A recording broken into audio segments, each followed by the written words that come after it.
I really want to applaud both Candace Cameron's performance and the film itself with Freshman Fall. This is also called She Cried No.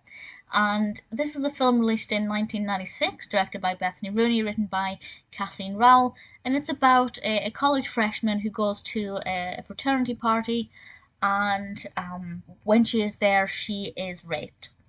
And the film is partly about her coming to terms with this, how it affects her emotionally, how it affects her performance at school and ability to go about her day, and then what the legal implications are and what she could do about it and what could happen if people don't believe her or if he is not found guilty.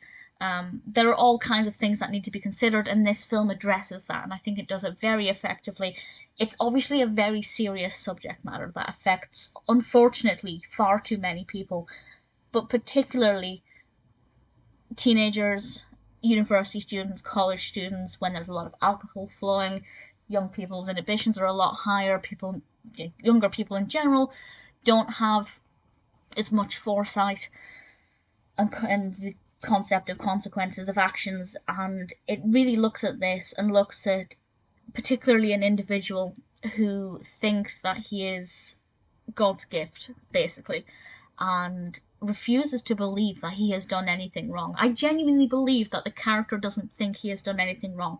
It's not just that he is denying raping her, it's the fact that obviously it's down to interpretation, but I believe that he believes that he hasn't done anything. And there are people like that.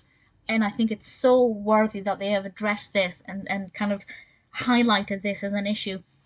I think Candace Cameron's character, Melissa, is very likeable. She's likeable from the get-go. What I think was really important is that she was never presented as, what's the word I'm looking for? As a prude.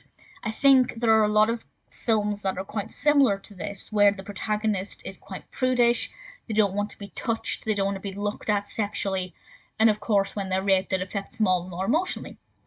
But with this one, she's happy to go to the party, she's letting her hair down, but just because she is happy to let her hair down and enjoy a drink, no still means no. And I think it's really vital that they've treated Melissa in that way as a character, and they're saying that it's not black and white. It's not prude who doesn't drink and go to parties, or alcoholic sex maniac.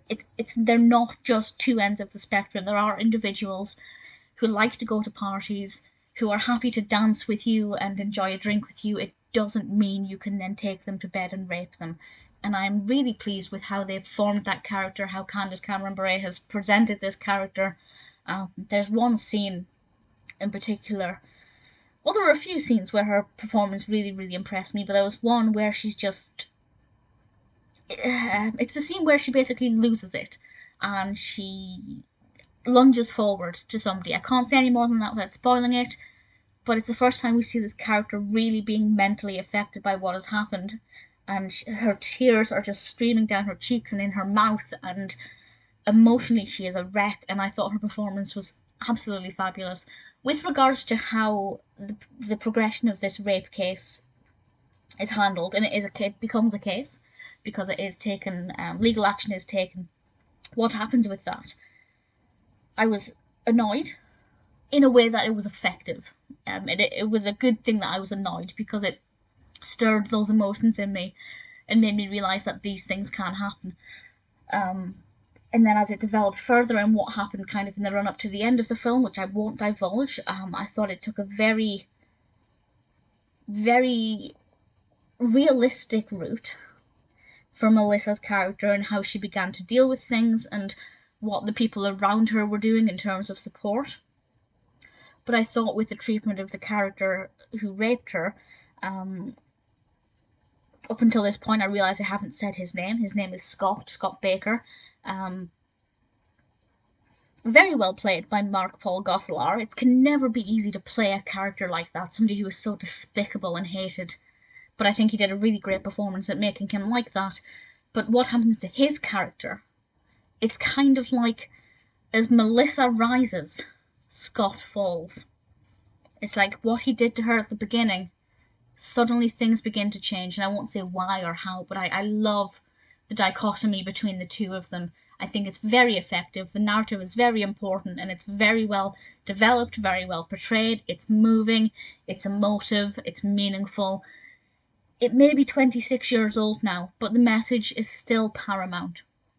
I think it's something that everybody should watch, regardless of what age you are. But I think everybody who is about to go to college or university should watch this film, just so they're mindful of these things, just to keep this in the back of your mind, so the thoughts are always there. Because it's really important to remember that these things happen, and these things shouldn't happen. Freshman Fall, or She Said No, or She Cried No, is a brilliant film. I didn't know what to expect. I didn't know if it was going to be low budget and felt really low budget, or if it was going to be something that felt very cleverly crafted, and thankfully it falls into the latter of the two. It's very effective, very efficient at getting the message across, very moving, brilliantly acted, well directed, well edited. I'm not going to say it's the best film I've ever seen, or it's suddenly my all-time favourite film, but with the message that it delivers, it hits the mark every time, and I think it's definitely worth watching.